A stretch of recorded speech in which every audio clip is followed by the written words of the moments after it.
Eva se dirigea vers la chambre du quatrième prince et frappa bruyamment.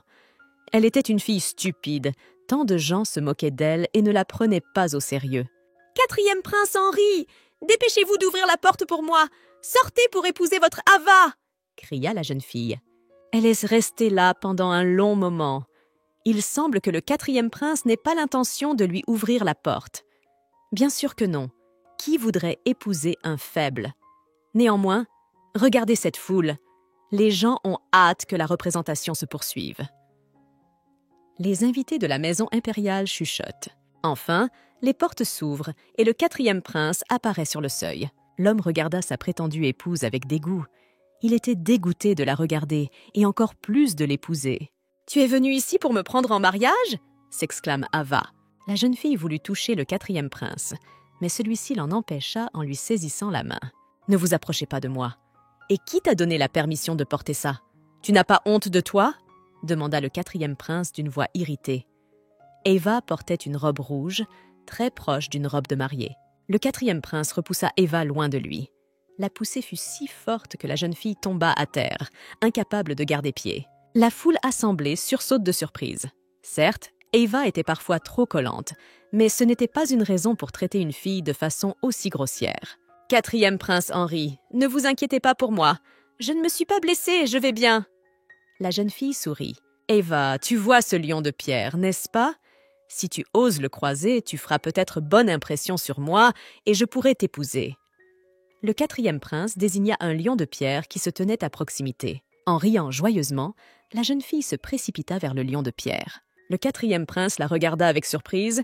Il ne s'attendait pas à ce qu'elle prenne ses paroles au sérieux. Eva s'élança et frappa le lion de pierre.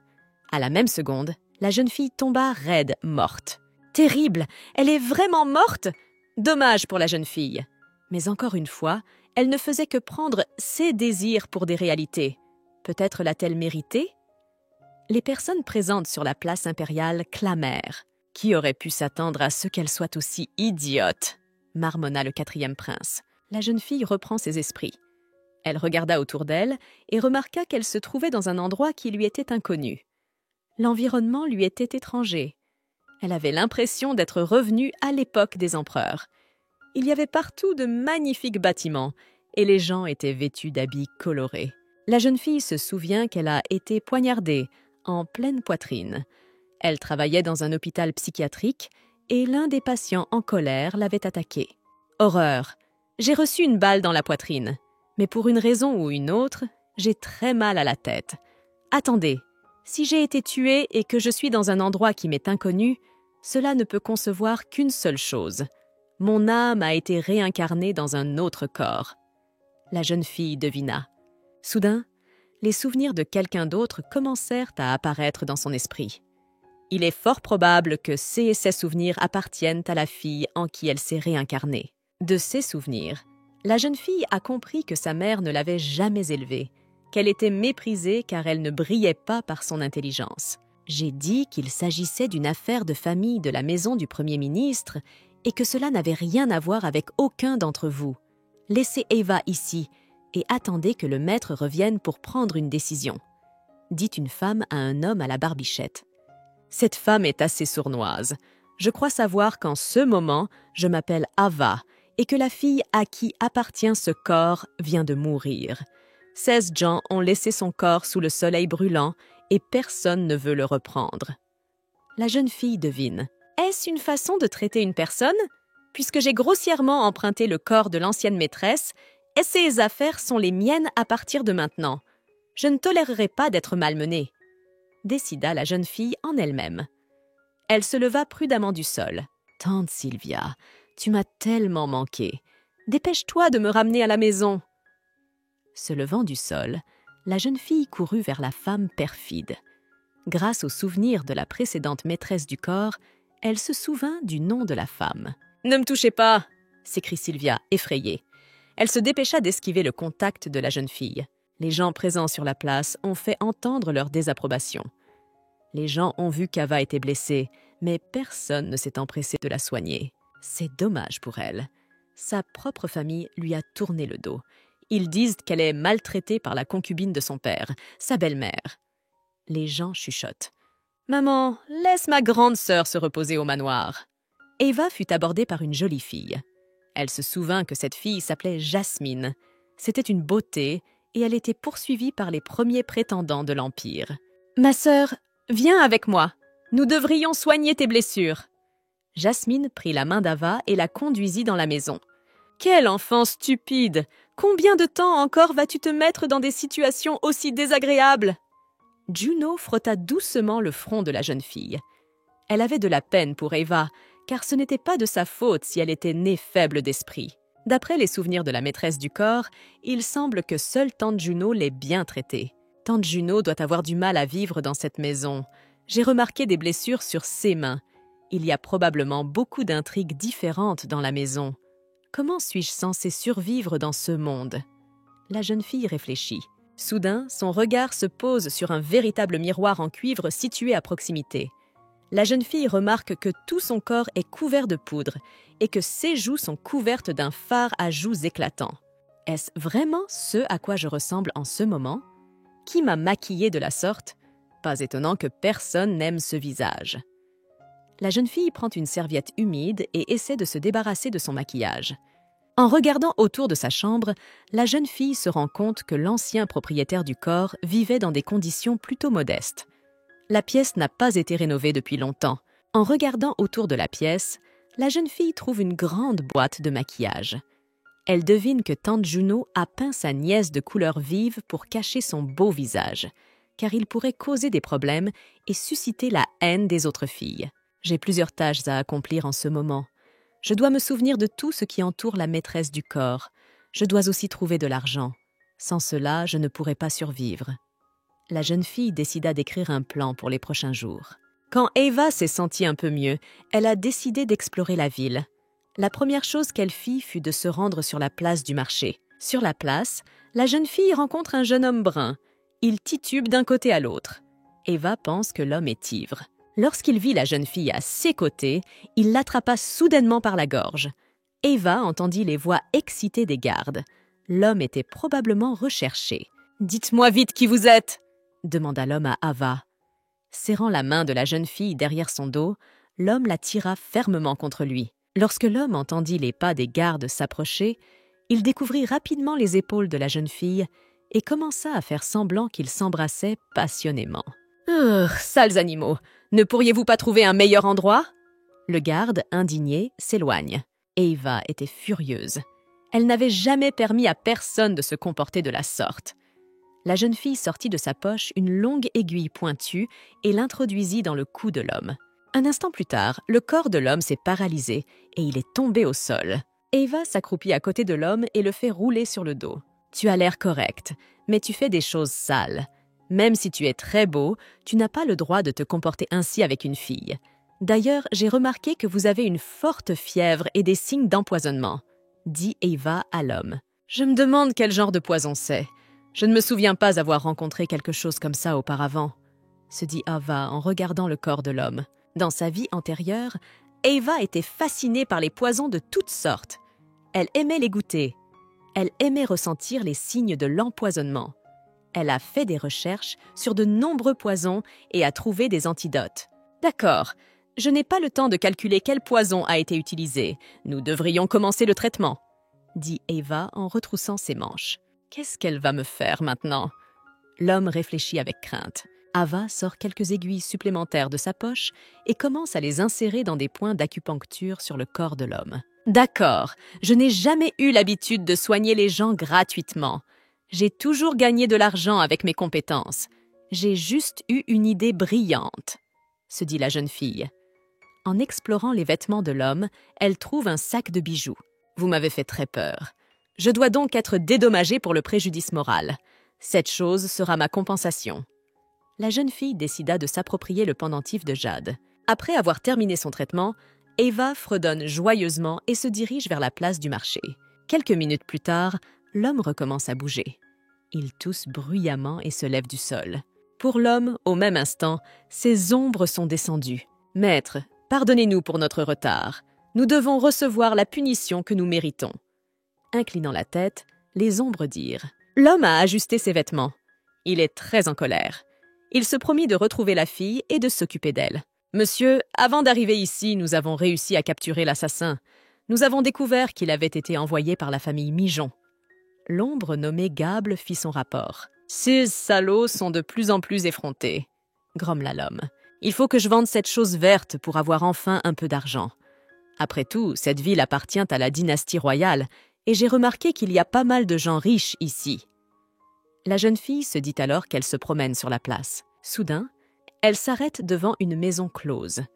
La jeune fille la regarde avec admiration. Elle n'avait lu que des livres d'histoire sur les maisons closes. Les voir en personne était incroyable. « Jeune maître, allons-y vite. La nuit est si courte. Pourquoi attendre ?» Soudain, une employée de la maison close saisit la jeune fille par le bras. Elle entraîne Ava à l'intérieur. Dès qu'Ava est entrée dans la pièce, elle a été immédiatement entourée de filles qui riaient. Elle se rendit compte que, pour une raison ou une autre, elle l'avait prise pour un garçon. Au bout d'un moment, Eva réussit à se libérer de l'emprise des filles et à s'enfuir. Alors qu'elle se promène dans une maison close, Eva entre par hasard dans une pièce où ne se trouvent que des hommes riches. L'un des clients exige qu'une danseuse monte sur scène. « Monsieur Grant, Ciara est malade aujourd'hui. Elle ne peut donc pas monter sur scène. Je peux peut-être vous trouver une autre fille avec qui vous pourrez danser. » suggère le propriétaire de la maison close. « C'est l'occasion de devenir riche, » se dit Eva. « Oh, vous vous moquez de moi. Tout le monde sait qu'il n'y a personne de mieux que Ciara. Cela fait des jours que j'attends de la voir. Et maintenant, tu me dis qu'elle est malade ? Vous allez devoir faire de votre mieux pour me divertir. » S'adossant à sa chaise, M. Grant dit « Et si je soignais ton danseur ?» propose Eva. « Hein ? Je me demande si ce jeune a terminé sa formation. Qu'est-ce qui lui fait croire qu'il peut guérir quelqu'un ?» Les hommes riches présents dans la salle rirent bruyamment, ce qui blessa grandement la jeune fille. « Quel genre de médecin êtes-vous ? Vous voulez sans doute profiter de la situation pour examiner de plus près cette Ciara sans défense. » L'un des hommes riches s'exclame bruyamment. « Monsieur, vous avez la peau du visage grasse et les cheveux gras. Vous avez également la langue jaunâtre et les yeux rouges. Vous souffrez manifestement d'insomnie et d'une forte fièvre. C'est pourquoi votre haleine sent très fort. » Eva se couvre le nez avec la paume de la main. « Cher ami, permettez-moi de me présenter. Je m'appelle Avan. Je suis le dernier apprenti du grand guérisseur Juarez du château magique du Mont Calnoun. » Eva s'exclama bruyamment. « Avez-vous déjà entendu parler du guérisseur qui vit sur le mont Calnoun ?» Les hommes riches commencent à s'interroger les uns les autres. « Messieurs, honte à vous de ne pas connaître un si grand guérisseur. Je pensais que sa renommée avait atteint votre ville. Le guérisseur Juarez est le deuxième grand guérisseur. Il peut même ressusciter un mort, » dit Ava d'un ton hautain. « Je tiens à souligner que je n'ai pas eu à déplorer de pertes parmi mes clients jusqu'à présent. Mon traitement se termine toujours de manière très positive. Et il ne s'agit pas seulement de mes compétences, mais aussi de l'éthique médicale et des soins appropriés aux patients. » Ava a finalement été autorisée à prendre en charge le traitement de la danseuse Ciara. À en juger par le pouls de la fille, je peux conclure qu'elle souffre d'une maladie rare appelée « beauté anxieuse », dit Eva au propriétaire de la maison close après avoir examiné la danseuse. « Docteur, vous ferez de votre mieux pour la guérir », demande le propriétaire de la maison close. Eva demande au propriétaire de la maison close de quitter la chambre de Ciara. La jeune fille se réjouit que la danseuse soit atteinte d'un simple rhume. Eva est heureuse d'avoir réussi à tromper la tenancière de la maison close en inventant une maladie inconnue de tous. Eva a pratiqué l'acupuncture et a donné à la jeune fille un thé fort. En quelques minutes, la danseuse s'est sentie beaucoup mieux. En guise de remerciement, Ava a demandé à la propriétaire de la maison close de lui servir d'intermédiaire. Comme la femme avait de nombreuses connaissances, elle pouvait recommander Eva comme bonne guérisseuse. « Il me semble que votre demande est inappropriée. Tout d'abord, votre réputation n'est connue de personne. Deuxièmement, personne ne connaît votre passé. Qui accepterait déjà de se rendre à votre rendez-vous ?» Le propriétaire de la maison close s'étonne. « Tante Meya, pensez-y. Vous avez invité plusieurs médecins célèbres de la ville, mais personne n'a pu m'aider. Et ce type s'est occupé de ma maladie en quelques minutes. » Ciara se rangea du côté du médecin. « D'accord, je suis d'accord. Mais comment allons-nous répartir les bénéfices ?» demande Madame Meya. « C'est juste, moitié pour moi, Moitié pour toi. Eva lui répond. Le lendemain, tôt le matin, Eva sort de son lit et applique le maquillage qui défigure son visage. Elle regrette de cacher un si beau visage sous une couche de poudre, mais il n'y a pas d'autre choix. La chambre d'Ava est occupée par sa sœur Jasmine, le 4e prince Henri et quelques concubines. Super, ils arrivent juste à temps. Je voulais vraiment me venger du propriétaire de cette maison, pensa Eva d'un air satisfait. Ava, souviens-toi, je n'aime que Jasmine, elle est ma seule. Et toi, serpent, tu devrais être mort. Le 4e prince cria d'une voix rageuse. Il serra Jasmine contre lui. Henri, je t'en supplie, ne sois pas en colère contre elle. Laisse-moi m'en occuper, dit Jasmine d'une voix douce. Je suis désolée, ma sœur. Henri et moi avons un véritable amour. Je t'en supplie, ne sois pas en colère contre moi, et encore moins contre lui. Réalise que le 4e prince serait déshonoré s'il te prenait pour épouse. Jasmine prit sa sœur assez fermement par les épaules. « Oh, je n'aime pas ce couple. Jasmine joue l'innocente brebis, et le 4e prince se comporte comme un vrai chien. Ces deux-là se méritent, » se dit Eva en souriant follement. Eva décida de donner une leçon à ces2là, et avec un sanglot amer, elle repoussa Jasmine loin d'elle. « Tu as dit toi-même que si je m'écrasais contre un lion de pierre, tu me prendrais immédiatement pour épouse. » Eva s'agrippa fermement aux vêtements extérieurs du 4e prince. Henri tente de détacher la jeune fille de lui. Eva insère une aiguille préparée à l'avance dans l'épaule du 4e prince. Alors qu'il reste paralysé un instant, la jeune fille lui donne une puissante gifle. Le 4e prince voulut porter la main à son visage, mais se rendit compte qu'elle refusait de lui obéir. « Bien sûr, votre bras ne vous obéit pas. Une piqûre d'aiguille dans l'épaule provoque des spasmes répétitifs incontrôlables. » Eva jubile. « Henri, chérie, qu'est-ce qui ne va pas ?» Jasmine, effrayée, se précipite vers le 4e prince. Elle ordonne aux concubines d'aller chercher un médecin immédiatement. Soudain, le 4e prince donne un coup de poing au visage de Jasmine. « Génial, ça s'est passé encore mieux que je ne l'espérais, » se réjouit Eva. « Jasmine, je ne l'ai pas fait exprès. Ma main ne m'écoute vraiment pas. » Surpris par son geste, le 4e prince se mit à crier. Les gardes attrapent Henri pour qu'il ne blesse personne d'autre. « Monsieur, tante Meia nous envoie des nouvelles. Le grand guérisseur Avan est apparu en ville. Il est très bon et elle vous invite à le voir. Mes hommes s'intéressent au passé et à la réputation de cet homme. Voici une image de lui. » Le garde tendit un parchemin. Djerber déplia le parchemin et l'étudia attentivement. L'homme représenté lui semble assez familier. C'est elle. Soudain, Djerber se rend compte de la situation. Le monde est petit, après tout. La voilà. Eh bien, si tante Meia insiste, je devrais vraiment voir ce docteur. Tante Meia, pourquoi m'as-tu appelée de façon si urgente? Chiara est encore malade? Demanda Ava à la patronne de la maison close. Non, nous avons une grosse affaire, jeune barine. Veux-tu bien regarder dans cette boîte? Demande tante Maya. En ouvrant la boîte, Ava vit une grande quantité de pièces d'or. Je suis bien sûr ravie de recevoir autant d'argent, mais que dois-je faire pour cela? Votre client veut-il vraiment une danse privée? Eva serre la boîte contre sa poitrine.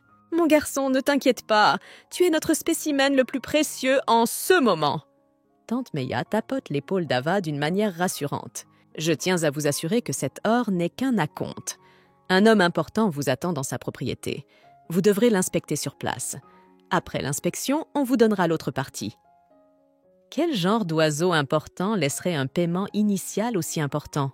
Se demande Eva. Pour être honnête, je ne sais pas grand-chose de cette personne. Ce n'est que le fils d'un aristocrate. Le propriétaire de la maison close répond. Arrêtez d'hésiter. Dépêchez-vous de courir vers le domaine de cet homme riche. Eva avait peur de se rendre dans la maison de l'homme riche. Toute la situation lui semble suspecte. Pourquoi laisser une telle somme en garantie? La jeune fille espère vivement que ses craintes sont vaines.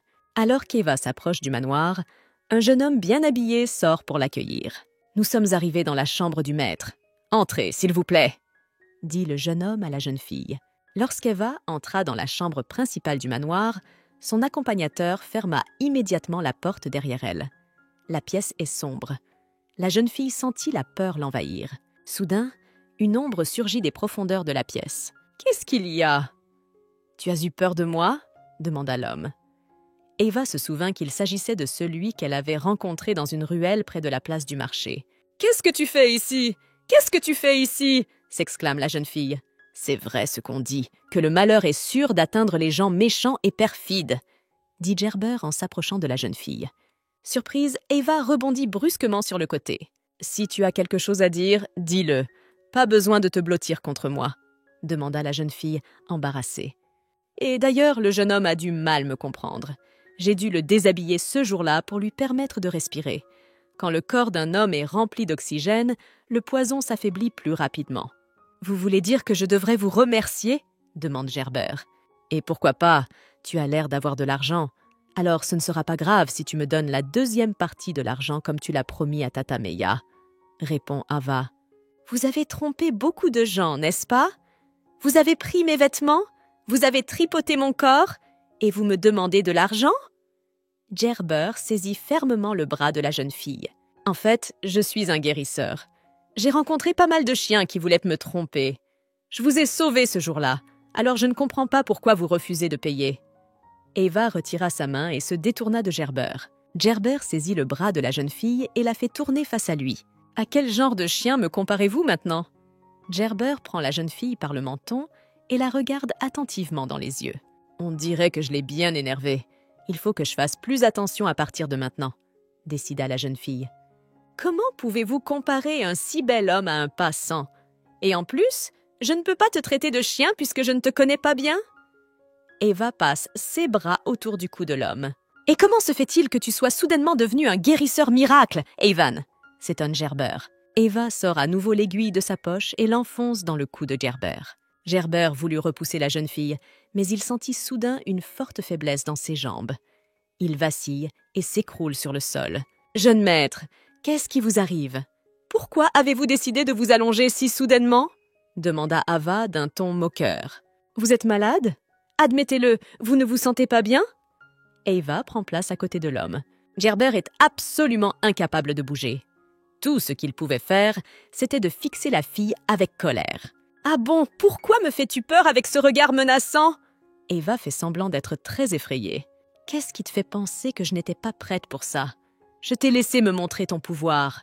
Tu n'as pas à penser que j'ai peur de toi. » Quelques heures plus tard, Eva quitte le bureau de Gerber en refermant la porte derrière elle. Pour l'instant, le jeune maître se repose. Il vous a demandé de monter la garde et d'attendre le prochain invité, dit Eva. Un autre invité? Mais le Seigneur n'a pas dit qu'il y avait quelqu'un d'autre pour lui rendre visite à part le docteur.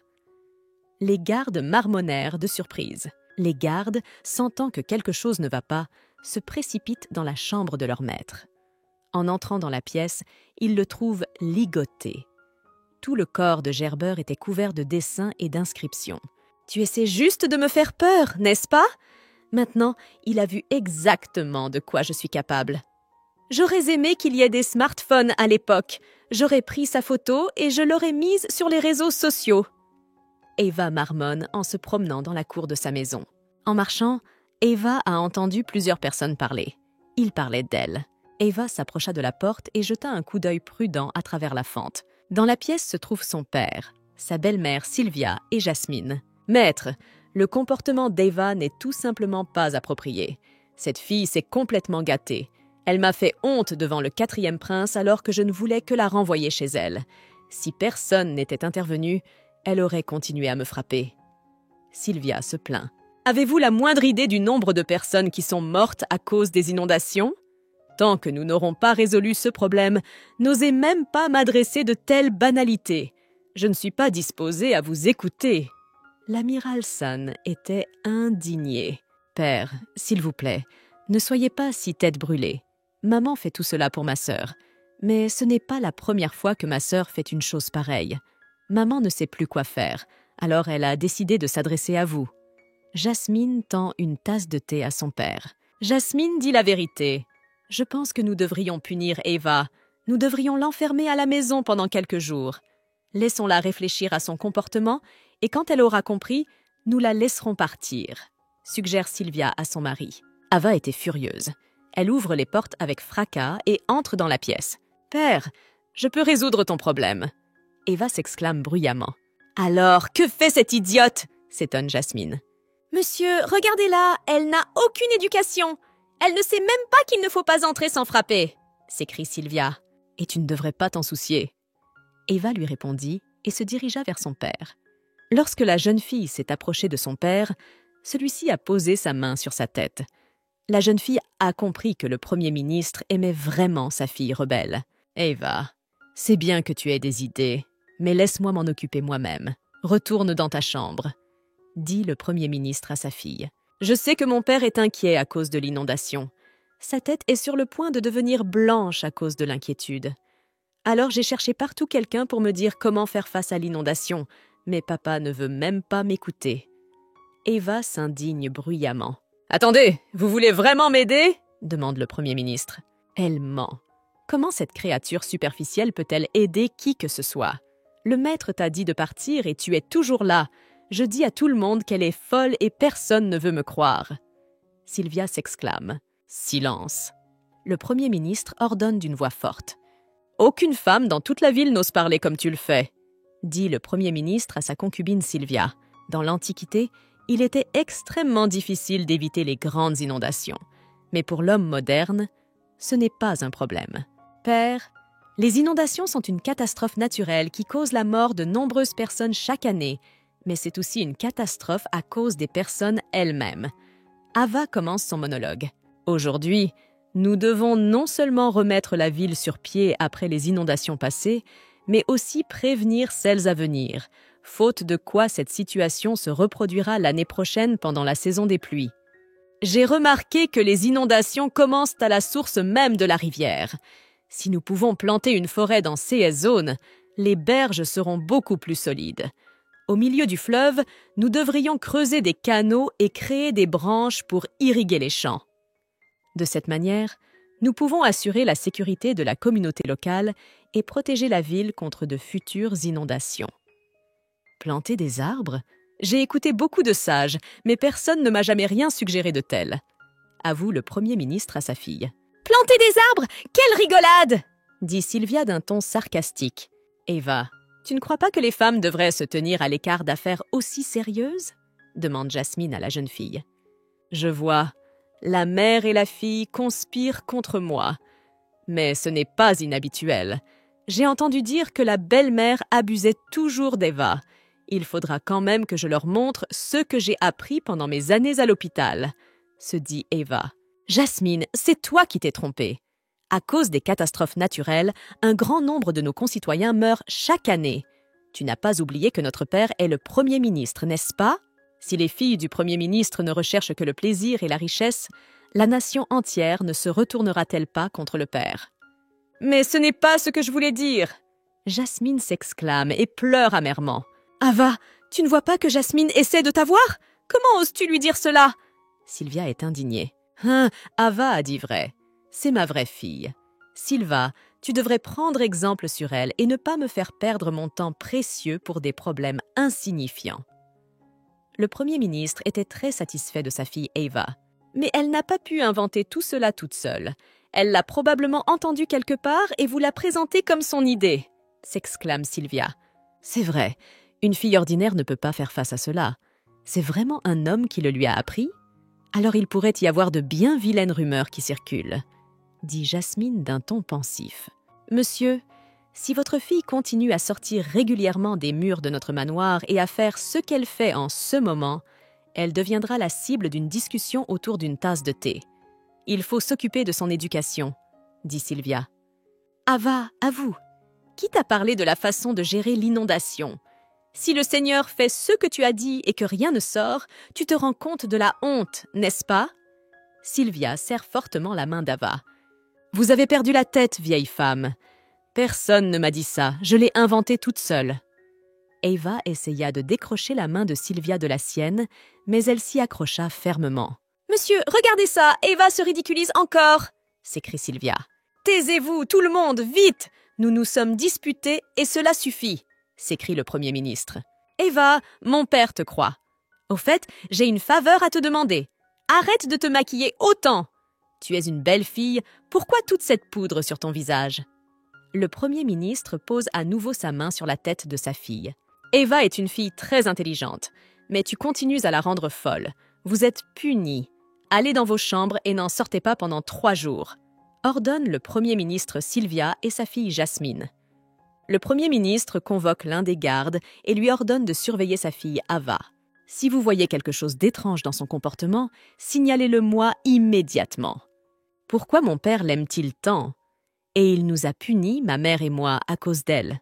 Mais bon, je vais m'occuper d'elle, c'est sûr, se dit Jasmine. Ava a vu sa petite sœur s'approcher furtivement d'elle. La jeune fille décide de jouer le jeu. Lorsque Jasmine tente de pousser Ava dans l'eau, la jeune fille rebondit rapidement sur le côté. Perdant pied, Jasmine vole dans l'eau. « Jasmine, pourquoi es-tu entrée dans l'eau ?» demande Ava d'une voix innocente. « Tu l'as fait exprès !» s'exclame Jasmine. « Ava, tu n'es qu'une coquine après tout. Pourquoi te moques-tu de ta sœur ?» Sylvia se précipitait vers l'étang. Sylvia se retourne pour frapper Ava, mais son bras est soudain intercepté par un type. Ava a reconnu Gerber en lui. « Levez-vous. Moi, le 9e prince, je suis venu au domaine du Premier ministre pour discuter de certaines choses. À l'entrée de la maison, j'ai vu quelque chose d'intéressant. J'aimerais qu'on me l'explique, » dit Gerber d'une voix forte. « 9e prince, ne prêtez pas attention à cette situation. Il n'y a pas lieu de punir notre maison, » dit Sylvia en ordonnant à ses servantes d'apporter du thé au jeune prince. « Votre vassal n'a pas su contrôler sa maison, alors pardonnez-moi. Ce qui s'est passé est entièrement de ma faute, » dit le Premier ministre. « Père, qui est-ce » Ava décide de jouer le rôle d'une innocente simplette. Le 9e prince est un souverain célèbre et plutôt cruel. Ava a décidé de lui manquer de respect devant tout le monde. On va s'occuper d'elle maintenant. Ah, mère et moi, allons nous en réjouir. Jasmine se réjouit. « Monsieur, pardonnez à ma fille ces paroles. Elle est encore très jeune et stupide. » Le Premier ministre s'incline devant le 9e prince. « Malheureusement, cette fille est un peu stupide, alors il ne faut pas faire attention à ce qu'elle dit, » s'exclame Sylvia. « J'ai entendu dire que les femmes de la maison du Premier ministre n'étaient pas très intelligentes, mais je ne m'attendais pas à ce que le problème soit aussi grave. Vous devriez garder un œil sur votre fille pour vous assurer qu'elle ne se cogne plus la tête contre quelque chose. On ne peut pas savoir quelles seront les conséquences plus tard, » dit le 9e prince. « J'ai traité Ava comme ma fille toute ma vie, et je continuerai à m'occuper de la jeune fille et à l'élever. Je promets qu'à partir de maintenant, il n'y aura plus de manque de respect envers le jeune maître. » Sylvia s'exclama. « Je crains, mère, que vous ne soyez devenue amère envers moi dans votre cœur et que vous ne trompiez le 9e prince. Après tout, s'il n'était pas là, tu lui montrerais certainement comment tu m'élèves. » Ava objecta. « Espèce d'idiote! Comment oses-tu me déshonorer devant le jeune seigneur? Remercie le 9e prince. Sans lui, je t'aurais puni sur le champ. » Sylvia siffla d'une voix irritée. « Attendez, donc vous me dites maintenant que vous vouliez faire ce qu'il fallait pour l'étang? Vous pensez qu'il est acceptable de lever la main sur les autres ?» demanda le 9e prince à la femme. « Tu as mal compris mes paroles. Au bord de l'étang, Ava m'a mis en colère. J'ai l'habitude d'élever mes enfants avec plus de douceur. » Sylvia rassure le prince. « 9e prince, je voudrais dire… » Jasmine commença à parler, mais fut brusquement arrêtée par le garde du prince. Le garde s'est approché de Jasmine et lui a donné un coup de poing au visage. « Comment osez-vous vous adresser au prince sans lui demander la permission? C'est un grand manque de respect. Et si tu oses pleurer maintenant, tu perdras immédiatement tes yeux. » Le garde avertit la jeune fille. Soudain, Sylvia roule des yeux et s'effondre sur le sol. Le Premier ministre ordonne aux domestiques de porter sa femme jusqu'à sa chambre. Si Sylvia vivait au XXIe siècle, elle pourrait gagner beaucoup d'argent en compensation du préjudice moral. Après tout, elle ne supporte pas bien le stress, se dit Ava. « Je suis désolée, jeune maître. Je n'ai pas réussi à éduquer les filles. Je les ai déjà punies en les obligeant à rester à la maison pendant 3 jours. » Le Premier ministre s'incline à nouveau devant le 9e prince. « Une punition de 3 jours? Mais ce n'est pas suffisant. Vous devez punir pendant au moins 1 mois. Cela devrait suffire pour la rééducation, » remarqua le 9e prince. « Mais s'il m'enferme à la maison pendant 1 mois, je ne pourrai pas travailler et je perdrai la possibilité de gagner de l'argent. Après tout, ce type est très susceptible, » se dit Ava avec désespoir. Le Premier ministre a invité le prince à se rendre dans son bureau pour discuter des questions liées aux inondations. Passant devant la jeune fille, le 9e prince s'arrêta brusquement. « Je veux que vous me rendiez tout mon argent. Je vous infligerai également une amende pour m'avoir manqué de respect. » Le 9e prince frotta la joue d'Ava. « Alors, mon oncle, quand vous rentrerez chez vous, mangez beaucoup de noix ou vous oublierez tout. » cria à l'arrière du prince Ava qui s'en allait. « Ce type est assez brutal. Il va falloir trouver une sorte de punition pour lui. » Ava pensa et frotta sa joue meurtrie. « J'imagine que nos chemins vont se croiser souvent maintenant. » Le prince sourit. Ava a décidé de quitter à tout prix le domaine du chancelier. Elle compte gagner plus d'argent en peu de temps afin de pouvoir quitter la ville lorsqu'elle aura des ennuis. « J'espère que je n'arrive pas trop tard !» s'exclame Ava en entrant dans la maison close. « Monsieur Avan, qu'est-il arrivé à votre visage ?» demande Ciara qui arrive en courant.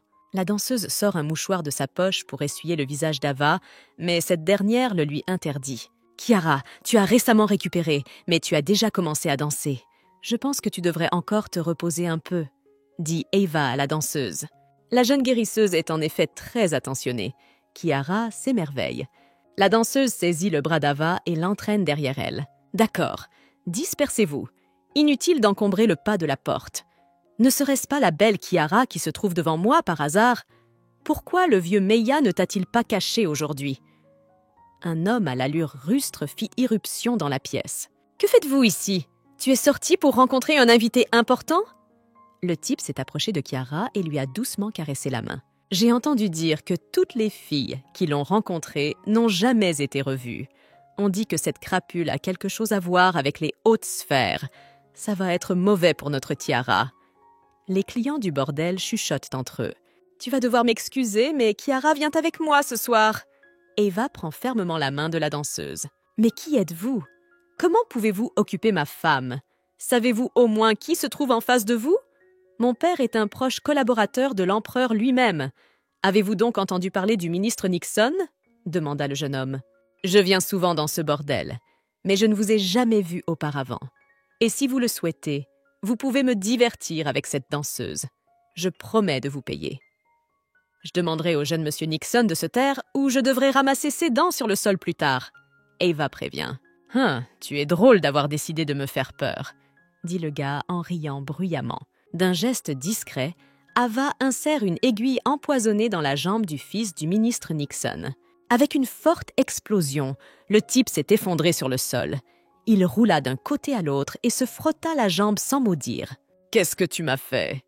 Un petit frisson parcourut le corps du garçon. « Tu as vraiment peur? Tu as été si courageuse. Je n'ai rien fait, juste une petite piqûre empoisonnée, » dit Ava avec un sourire malicieux. « Pourquoi êtes-vous congelé? Trouve-moi vite un médecin, » ordonne le jeune homme à son serviteur. « Pourquoi avez-vous besoin d'un médecin? Monsieur Avan est le meilleur guérisseur de la ville. Je suis sûre qu'un médecin ordinaire n'arriverait pas à faire sortir son poison, » dit Kiara. « Monsieur Awan peut faire face à n'importe quel problème. Il peut guérir les maladies les plus graves. De quoi pouvez-vous être fier?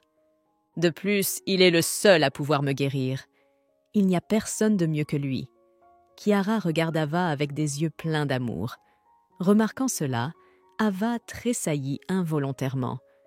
Kiara était-elle vraiment tombée amoureuse du guérisseur d'Ava? Le fils du ministre Nixon a ordonné à ses gardes de réduire en bouillie le guérisseur d'Avan.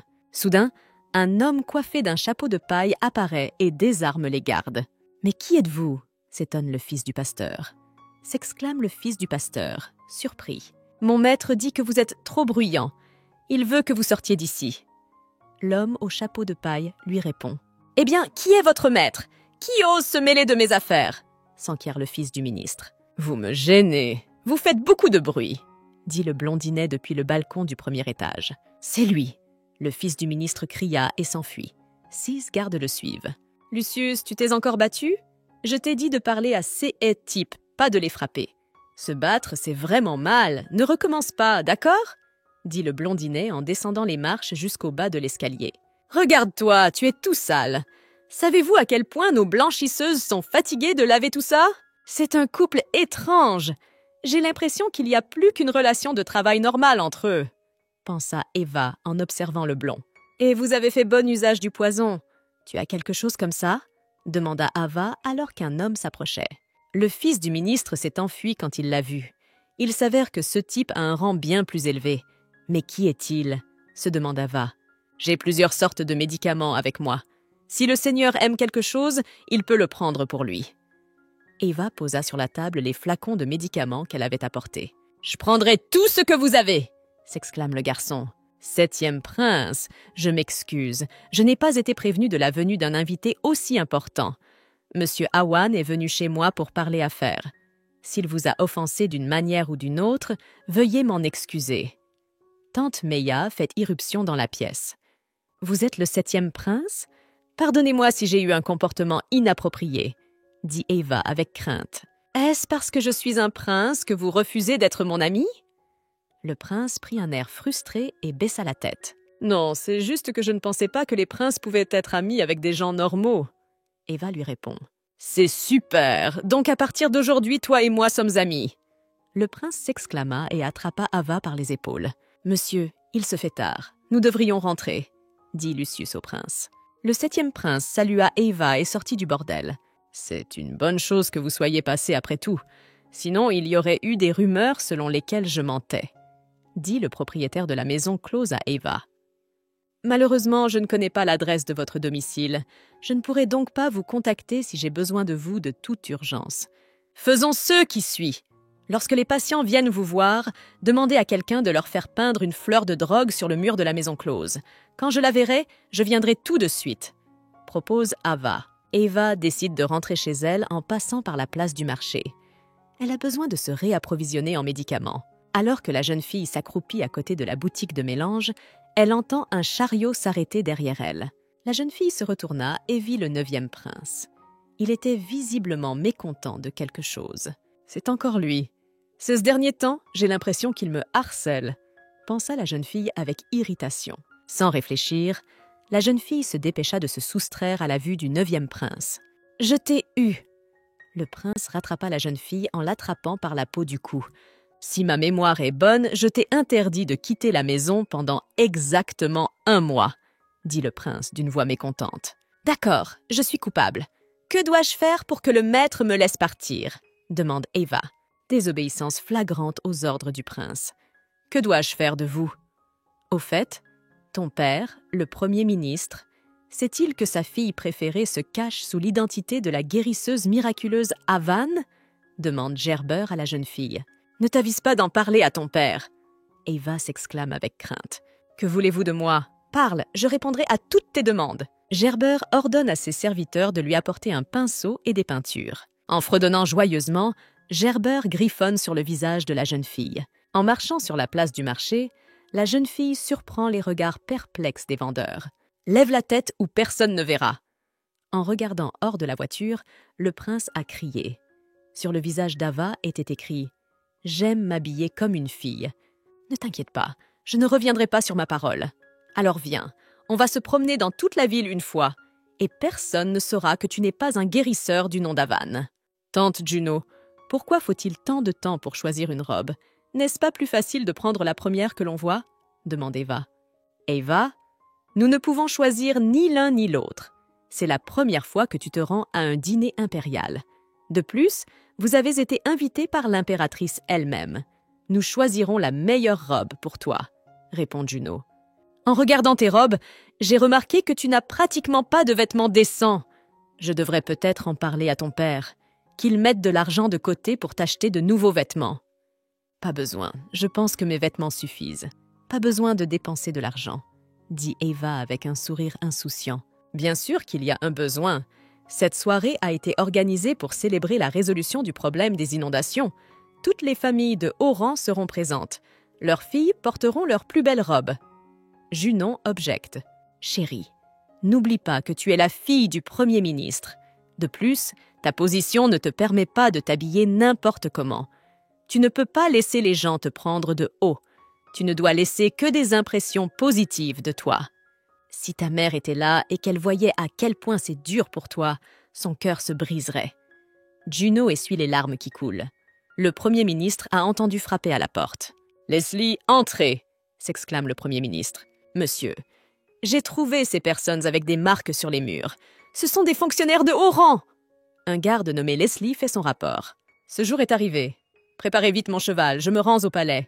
annonce le Premier ministre. « Hector Admirant, tu m'as caché la vérité pendant 16 ans. Est-ce votre faute ou la sienne?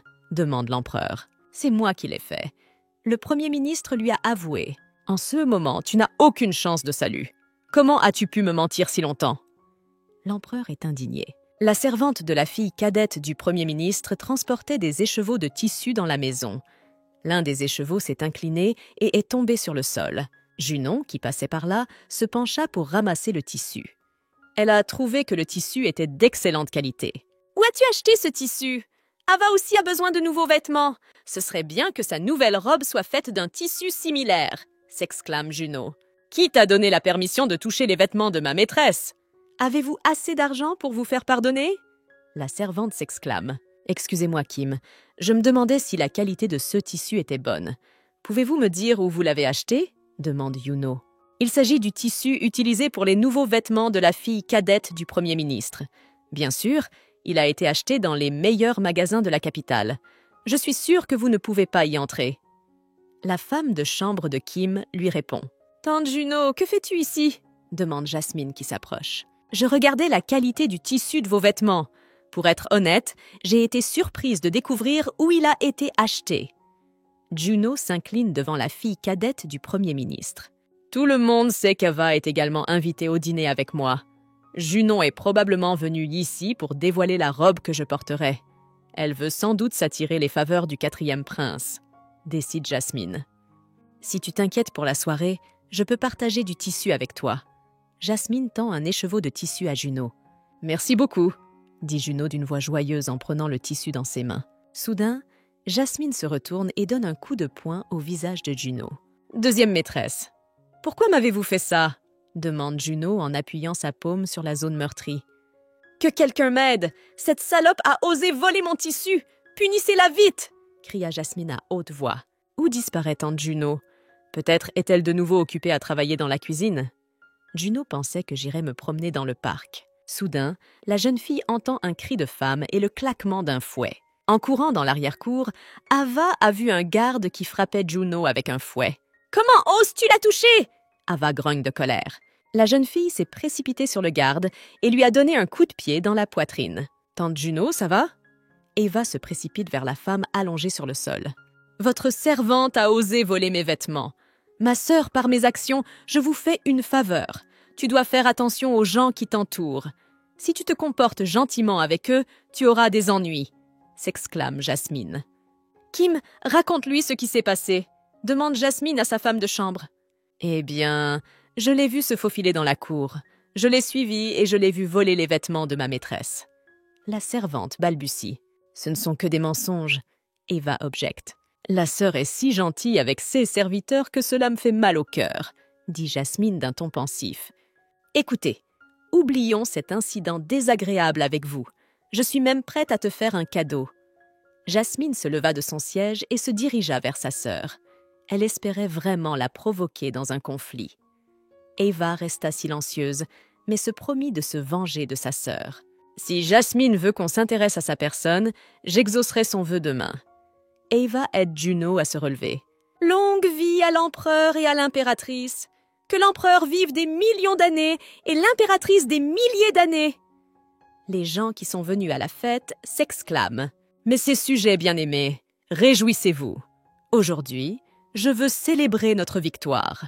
Remercions le Premier ministre pour la solution qu'il a proposée au problème des inondations et pour la protection de nos citoyens, » dit l'empereur d'une voix forte. « Je vous en prie, non, c'est un trop grand honneur pour moi, mon empereur !» s'exclame le Premier ministre. L'homme sait qu'il a reçu tous les honneurs et les bonnes paroles de l'empereur grâce à sa fille. Jasmine et Ava entrent dans la pièce. Elle s'incline devant l'empereur et lui souhaite une longue vie. « Ah, ma belle Jasmine, comme elle est douce et belle, finalement !» Le 4e prince poussa un lourd soupir. « J'avais entendu parler de l'incroyable beauté des filles de la famille Admirant, mais après les avoir vues de mes propres yeux, je peux dire que c'est la pure vérité, » dit l'impératrice Rosaria Zenger. Au fait, Eva est aussi belle que sa sœur. Le 4e prince se fit la remarque. Il se demanda pourquoi il ne l'avait jamais remarquée auparavant. Et pourquoi la fille aînée du Premier ministre est-elle habillée plus modestement que la plus jeune? Soudain, l'impératrice demande. Le fait est que, même si le problème des inondations a été résolu, les habitants de COS Région luttent toujours pour leur survie. Eva commence à expliquer. « J'ai donc vendu tous mes vêtements de luxe et j'ai donné le produit de la vente à des pauvres. Si mes vêtements vous paraissent trop simples, veuillez m'en excuser. » La fille aînée de la famille a un grand cœur. Le Premier ministre l'a bien élevée, conclut l'empereur. Elle pense qu'en parlant gentiment à l'empereur, elle impressionnera aussi les autres, pensa Jasmine à contre-cœur. Empereur et impératrice, je sais que toute notre nation est préoccupée par les inondations.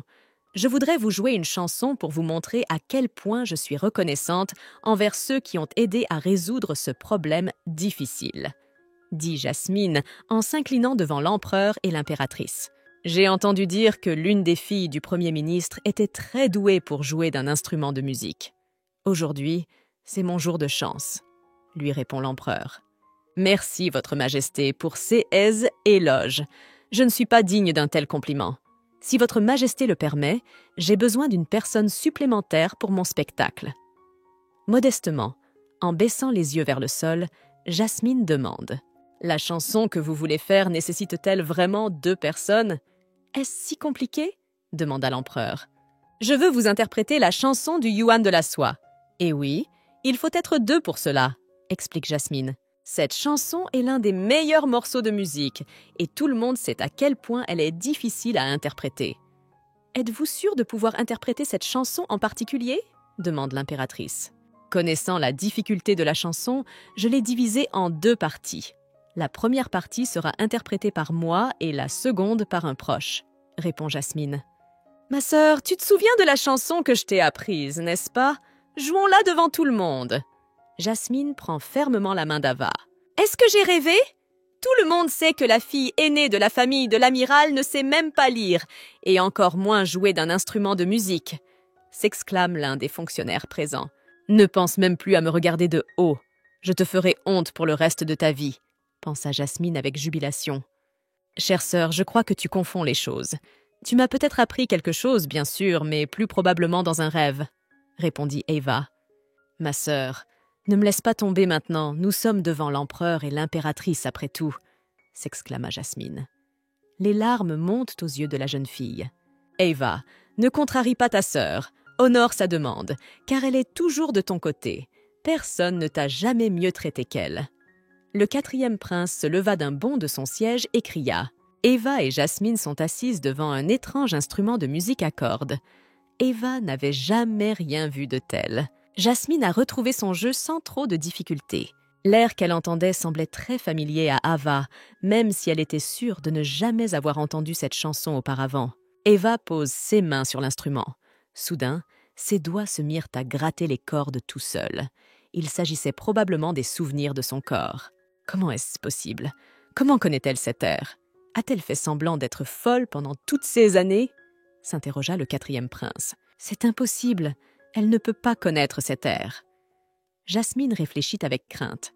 Une fois de plus, elle n'avait pas réussi à mettre en œuvre son plan astucieux. C'était vraiment incroyable. Vous m'avez rendu heureux avec votre performance. Après votre chanson, j'ai envie de reprendre mes armes et de partir à la conquête de la victoire. L'empereur s'exclama. Le Premier ministre craignait que sa fille aînée ne fasse tout rater. Mais heureusement, elle a très bien joué le jeu. Ma sœur, c'était incroyable. On dirait que j'ai donné tout mon temps pour t'enseigner. Je suis quand même contente d'être allée chercher de l'aide auprès de toi. À partir de maintenant, je serai toujours fière de toi. Jasmine dit d'une voix joyeuse en s'approchant d'Ava. Me former? Comment peux-tu continuer à dire des choses comme ça? Arrête de le faire, demande Ava. Ma sœur, tu as été l'ultime abruti ambulant pendant plusieurs années d'affilée. Il a été extrêmement difficile de te former. Pourquoi continues-tu à me contrarier en ce moment? Jasmine s'exclame avec surprise. Eva, sans Jasmine, tu n'aurais jamais appris ce jeu, s'indigna le 4e prince. Eva veut le contredire, mais le héros annonce l'arrivée du 9e prince. Eva s'agenouilla devant le 9e prince. Elle était surprise qu'il soit venu à la fête après tout. Elle savait que le 9e prince évitait ce genre de rencontre. Tu peux te lever. Le 9e prince aida Ava à se lever. En arrivant ici, j'ai entendu votre querelle. Réponds-moi, as-tu vraiment appris cette chanson à ta sœur? demande le 9e prince à Jasmine. Pour répondre à la question du cher prince, j'ai envie de dire oui. Si je ne l'avais pas fait, ma sœur n'aurait jamais appris cet air. Vous savez que pendant toutes ces années, on l'a trouvée bien peu distante, répondit le prince Jasmin. En êtes-vous sûr? Faire une fausse déclaration devant l'empereur lui-même est un délit grave. Êtes-vous sûr d'avoir enseigné à votre sœur le chant du Yuan de la soie? Le 9e prince répéta sa question. Si vous lui avez appris cet air, qu'en est-il de mes efforts? Eva, pourquoi ne m'as-tu pas dit que c'était moi qui t'avais appris cet air? As-tu oublié? Je n'arrive pas à croire que la fille du Premier ministre ait été l'apprentie du prince. Et rappelez-vous que c'est avec cette chanson que le 9e prince est parti en guerre contre les tribus du Nord? Les fonctionnaires présents dans la salle chuchotent. Ce n'est qu'un petit spectacle donné par 2 sœurs. Je ne vois pas pourquoi elles en font tout un plat. Le 9e prince a dû avoir du mal à apprendre à la jeune fille à jouer de la cithare, suppose l'impératrice. Même si cette fille est assez idiote, ses doigts sont très doux et délicats. Ses mains sont parfaites pour jouer de la cithare. J'ai eu pitié d'elle, alors je lui ai appris à jouer. Le 9e prince expliqua. « Eh bien, pourquoi ne dis-tu pas quelque chose? Pourquoi ne dis-tu pas à tout le monde que c'est moi qui t'ai appris cette chanson ?» Le 9e prince interrogea à nouveau Eva. Après avoir parcouru ses souvenirs, Eva ne se souvenait toujours pas de la personne qui lui avait appris à jouer de cet étrange instrument de musique. Elle veut le découvrir au plus vite. Puisque le prince se tenait actuellement à côté de la jeune fille et qu'elle insistait pour suivre son propre chemin, elle ne pouvait pas le laisser tomber. Le prince essayait probablement de l'aider à se sortir d'une situation difficile. « Oui, c'est le 9e prince qui me l'a appris », dit Eva à voix haute. Cette réponse suffit-elle à l'impératrice? Dois-je vous demander la permission avant de prendre un apprenti? Demanda le 9e prince à l'impératrice. Gerber protège cette fille pour une raison quelconque. Il y a probablement une relation amicale entre eux. L'impératrice devine. J'étais simplement curieux de me pencher sur la question. Bien sûr, vous pouvez accueillir autant d'apprentis que vous le souhaitez, et quand vous le souhaitez, répondit le 9e prince à l'impératrice. Jasmine cherche le soutien du 4e prince. Mais Henri se leva silencieusement de son siège et quitta la pièce. Empereur, cette situation est due au fait que je n'ai pas assez bien éduqué mes filles. Permettez-moi de les ramener chez elles et je m'occuperai davantage de leur éducation. Le Premier ministre s'incline devant l'empereur. Je le permets, lui répond l'empereur. Pourtant, Eva est un renard assez rusé. Elle utilise toujours les gens autour d'elle pour son propre profit. Ce serait bien d'en faire mon homme, se dit Gerber. Empereur, comme Ava a bien joué, je propose de la récompenser pour son travail, suggéra le 9e prince. Gerber, j'allais justement le mentionner. Quel genre de récompense conviendrait à cette fille, selon toi? Demande l'empereur à son fils. Depuis toutes ces années, il n'y a eu qu'une seule princesse dans notre pays. Ne trouvez-vous pas que c'est un peu triste, voire même solitaire? Qu'en dites-vous, empereur? Demanda le 9e prince. Vous avez raison, je décerne à Eva le titre royal! Annonça l'empereur d'une voix forte. Comment est-ce possible? Se demanda Eva. Il lui semblait que l'empereur et le 9e prince complotaient contre elle. Je m'attendais à quelque chose comme ça. C'est ce qui a traversé l'esprit du Premier ministre. Mon empereur, je ne pense pas que ce soit une bonne idée.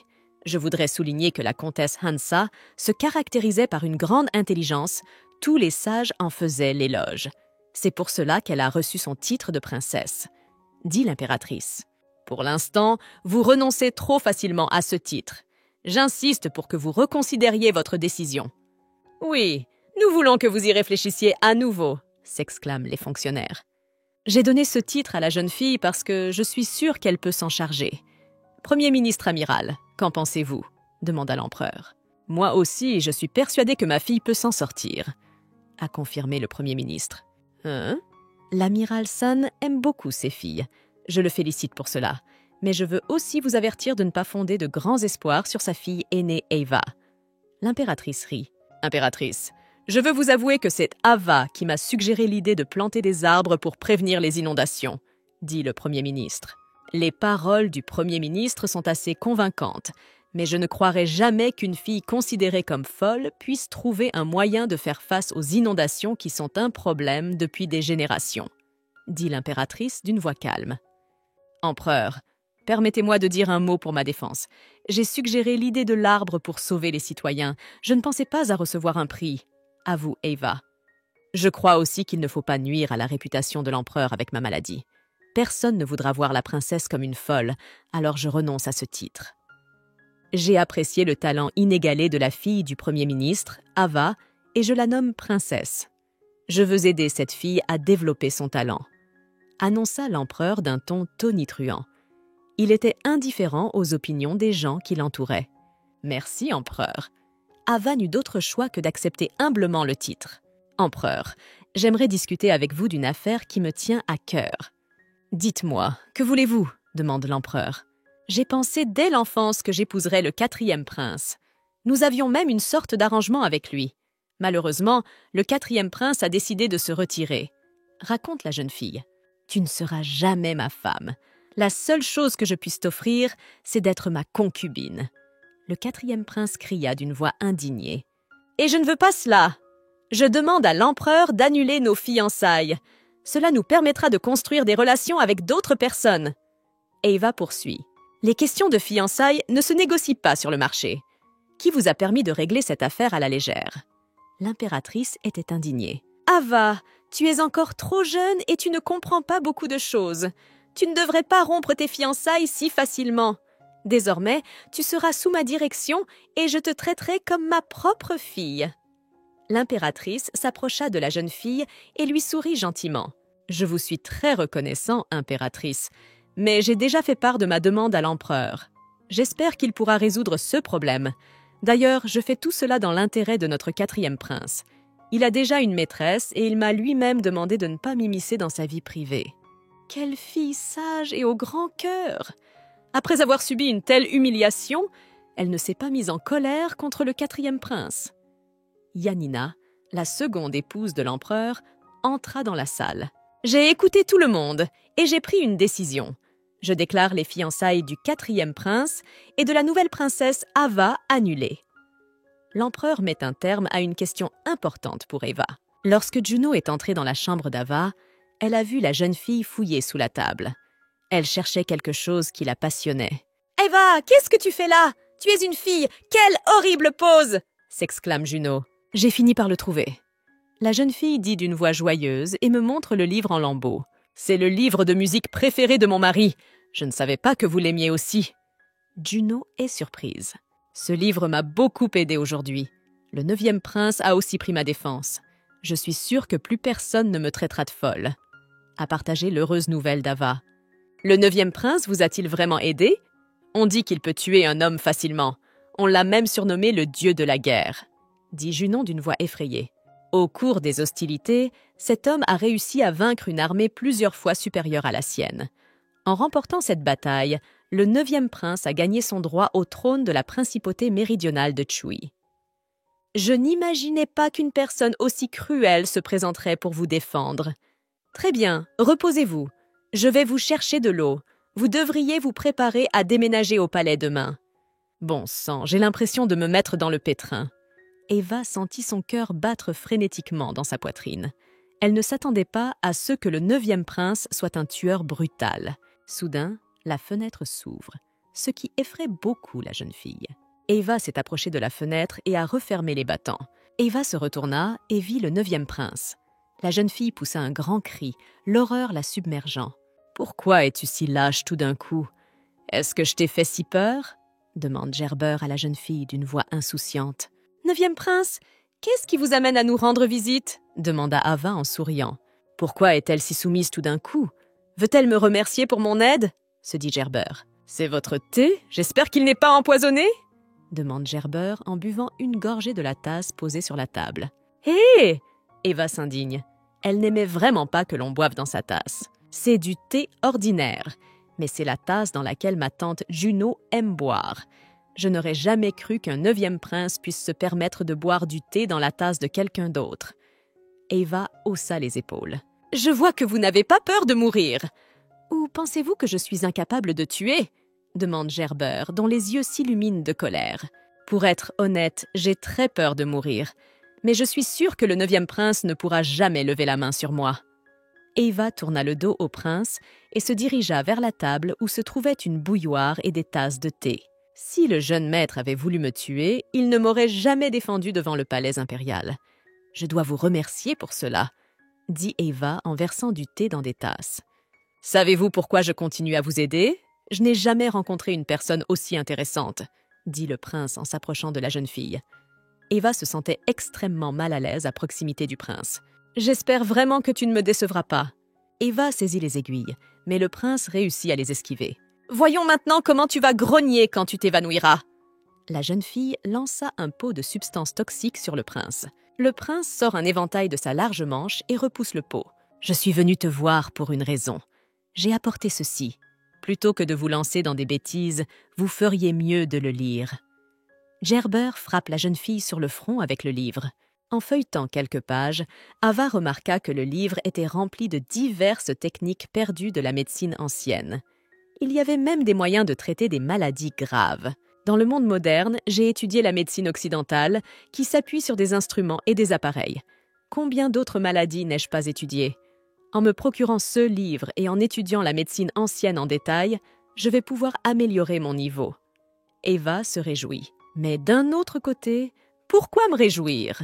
Le sanguinaire 9e prince a pris ma défense et m'a aussi donné un livre de médecine. Peut-être me cache-t-il quelque chose? L'esprit d'Ava s'emballa et son humeur changea radicalement. « Dites-moi directement ce que vous attendez de moi », demanda la jeune fille. « Regarde-toi, tu es si intelligent après tout. Demain, tu viendras dans mon palais et tu sauras tout. » Gerber lui répond. Soudain, Gerber remarque une sorte de livre sur la table. Gerber s'empare du livre et commence à l'étudier. « Je comprends maintenant comment tu as réussi à jouer le chant de la soie si facilement. Tu avais le meilleur maître, » dit Gerber d'un ton pensif. « Rends-le-moi, c'est mon livre. Et d'ailleurs, je n'irai jamais chez vous. Je vais vivre dans le palais de l'empereur.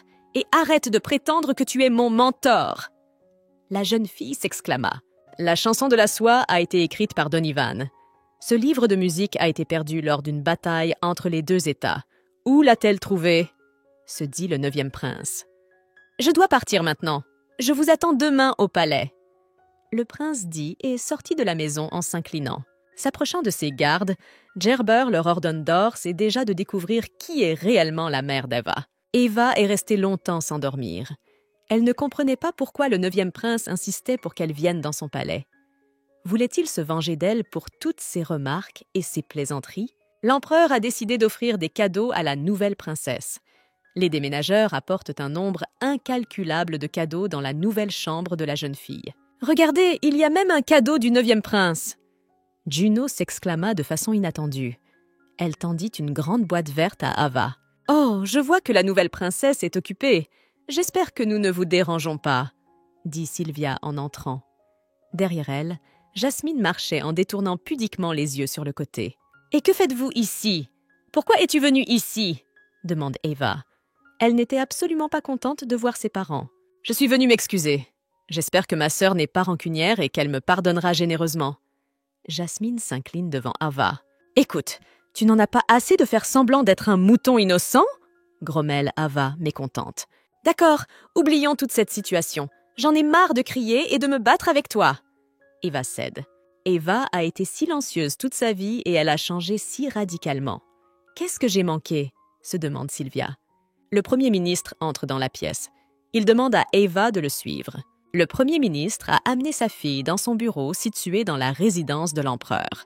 Le 9e prince vous protège avec diligence. « T'es-tu déjà demandé pourquoi il le fait ?» demanda le Premier ministre à sa fille.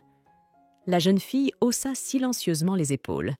Elle ne comprenait pas pourquoi le prince faisait cela. Il avait manifestement un but, mais lequel? Depuis plusieurs années, l'empereur agit contre la famille Mijon. Le fait qu'il t'ait nommée princesse est un bon signe. Le Premier ministre commence à expliquer à sa fille. Les membres de la famille Mijon étaient proches de l'ancien empereur. Il a donc promulgué un décret stipulant qu'une princesse ne pouvait épouser qu'un membre de la famille Mijon. Avec le changement d'époque, la famille Mijon a gagné beaucoup d'influence, ce qui inquiète beaucoup l'empereur. En faisant de vous une princesse, l'empereur a littéralement giflé la famille Mijon. Mais ne t'inquiète pas trop. Sache que je te protégerai toujours. Le Premier ministre promet à sa fille. Qui aurait cru que le 9e prince m'utiliserait aussi effrontément? C'est lui qui m'a proposé de me donner le titre. Tout ce que j'ai à faire, c'est d'aller à sa résidence et d'avoir une conversation à cœur ouvert. Grommela Ava en retournant dans sa chambre. Eva en avait assez d'être confinée entre 4 murs. Elle se transforma en la jeune guérisseuse Avan et franchit la clôture pour se rendre sur la place du marché. Soudain, le carrosse du 9e prince s'arrête devant Eva. Les gardes invitent la jeune fille à monter. « Explique-moi pourquoi tu n'es pas venue me voir hier », demande le prince à la jeune fille dès qu'elle entre dans le carrosse. « Pourquoi dois-je me justifier auprès de toi ?» demanda Eva en s'installant dans le fauteuil moelleux. « En fait, vous ne vouliez pas me voir. C'est juste que vous avez une envie folle de montrer à tout le monde que la fille du Premier ministre est en bons termes avec vous. N'est-ce pas? Si tu as tout deviné, pourquoi n'as-tu pas osé venir? Tu n'as pas peur que ton père soit blessé? Demande Gerbert. Si vous pouviez le faire, pourquoi avez-vous attendu si longtemps? Et pourquoi voulez-vous ma coopération? Sans rien répondre au prince, Ava posa ses propres questions. Eva sort une aiguille et tente de la planter dans le cou du prince. À la dernière seconde, Gerbert l'a esquivée. « Ça suffit !» cria le prince en saisissant le bras de la jeune fille. Cria le prince en attrapant le bras de la jeune fille. « Si tu continues à faire l'imbécile, je ne sais même pas ce que je vais te faire. » Le prince menaça. « Si tu te laisses aller trop loin, je crierai. Tout le monde saura que tu me dragues !» dit Eva avec un sourire en coin. Eva a sorti un sachet de poudre et l'a rapidement pulvérisé sur le chariot. La visibilité diminuant, la jeune fille réussit à s'échapper. « Elle s'enfuit! Retenez-la !» ordonne le prince à ses gardes. En passant devant la maison close, Eva a vu une fleur sur le mur. Elle en était très heureuse, car elle avait probablement un client important qui l'attendait. Dès qu'Ava a franchi le seuil de la maison close, tante Meya s'est immédiatement précipitée sur elle et l'a entraînée dans l'une des chambres. Un homme était assis dans la pièce. Son visage était si menaçant qu'on aurait dit qu'il était venu pour tuer. « Il est trop vicieux. Tu es sûre que ce n'est pas ton ennemi juré ?» demande Ava à la tenancière de la maison close. Celle-ci lui répond que les mauvaises langues ne rapportent pas beaucoup d'argent. Et cet homme avait payé une grosse somme d'argent pour voir un guérisseur. « Bonjour, je suis la guérisseuse du nom d'Avan que vous cherchiez. » Eva s'incline. « Tante Meya, comment oses-tu me tromper? Pensez-vous que ce petit garçon peut guérir mon maître ?» L'homme se mit à hurler de colère. « Je ne ferai jamais rien qui puisse ternir ma réputation. Peu importe l'apparence d'un médecin, ce qui compte, c'est qu'il puisse guérir les maladies les plus graves. » Le propriétaire de la maison close répond d'une voix calme. Après réflexion, l'homme accepte d'emmener la jeune guérisseuse chez son maître. Le jeune homme s'est effondré il y a 5 jours. Les médecins de la capitale n'ont rien pu faire pour lui.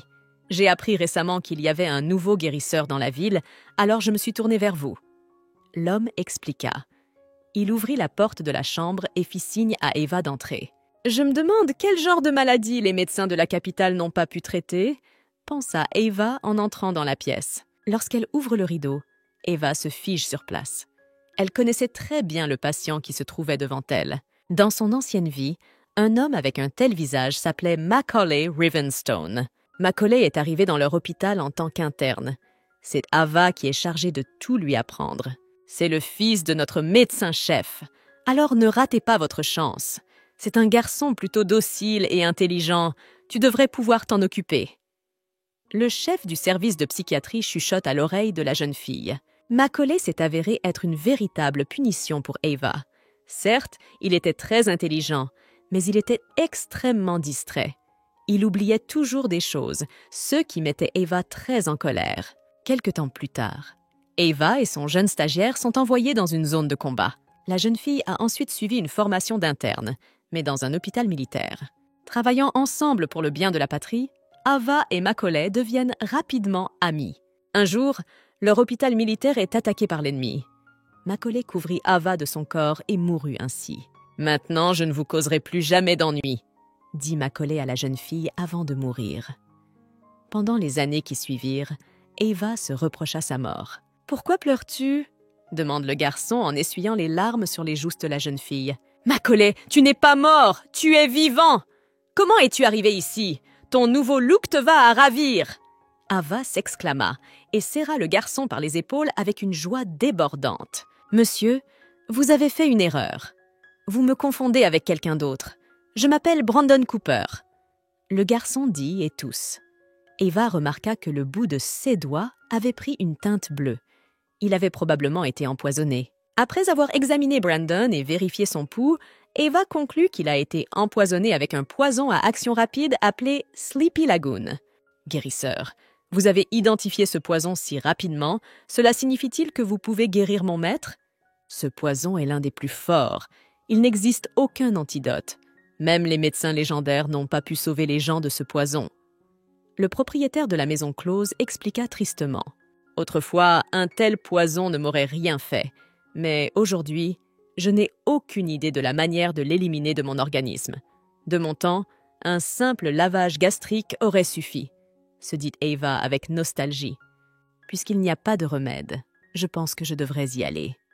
En baissant la tête, Eva dit « Je ne peux pas vous en vouloir. Veuillez nous excuser de vous avoir dérangé. » Brandon lui répond. Soudain, Eva se souvient que Macaulay lui avait promis de rester à ses côtés, même après sa mort. « N'ayez pas peur, je ne vous laisserai pas mourir. Je ferai tout ce qui est en mon pouvoir, » promit Eva. Alors que le médecin tâtait mon pouls, j'ai senti la tendresse de la peau de ses doigts. Les mains d'un homme peuvent-elles être aussi soignées? Se dit Brandon. J'aimerais vous demander de ne pas vous inquiéter de notre traitement. Si vous êtes constamment stressé, le poison s'activera. Eva explique à Brandon. L'attitude du guérisseur d'Havan à l'égard de ce patient est très différente. C'est probablement à cause de l'énorme somme qu'ils ont offerte. Je ne sais pas ce qui se passe avec la guérisseuse en ce moment, mais il vaut mieux le signaler au Seigneur, se dit maîtresse Meia. La propriétaire de la maison close a envoyé l'une de ses subordonnées au 9e prince. La jeune fille s'appelait Victoria. La jeune fille a trouvé le 9e prince dans la salle d'entraînement. « Nous avons un client inattendu qui vient voir le docteur Awan aujourd'hui, » dit Victoria en s'inclinant. « Et qui est-ce » demande Gerber. « C'est le 5e prince. Il a été empoisonné par le poison et il est sur le point de mourir. Pour l'instant, l'impératrice ne sait rien. Comme le 5e prince est allé voir un guérisseur à l'écart, on peut en conclure qu'il veut cacher son état. » Victoria fait son rapport. « Le docteur Awan est extrêmement talentueux. Il y a donc une chance qu'il puisse retirer le poison du corps du 5e prince. Il a personnellement promis qu'il le guérirait. »« Personnellement, j'ai promis ?» Gerber intervient d'une voix agacée. « C'est vrai, quand je suis entrée dans la pièce, les yeux du guérisseur Avan étaient humides. C'est un médecin extrêmement gentil, après tout, » dit Victoria en souriant. « Oh, vraiment? Il semble que leur relation progresse trop vite !» La colère l'envahissant, Gerber brisa son épée en deux. Elle essaie donc désespérément depuis ce matin de s'enfuir pour le rencontrer, se dit Gerber. Bon travail. À partir de maintenant, donnez-moi toutes les nouvelles du docteur Avan, ordonna le 9e prince. Le traitement du 5e prince a été couronné de succès. Le 2e jour, il se sentit beaucoup plus léger. Pourquoi n'es-tu pas au lit et pourquoi n'as-tu pas mangé tes médicaments? Demande la jeune fille. Eva prend une tasse de mélange sur la table et commence à nourrir Brandon de force. À propos de votre empoisonnement, vous n'avez qu'un seul moyen dangereux d'éliminer complètement le poison de votre organisme. Pour cela, vous devez trouver un maître d'arts martiaux doté d'une grande force intérieure. Raconte Eva.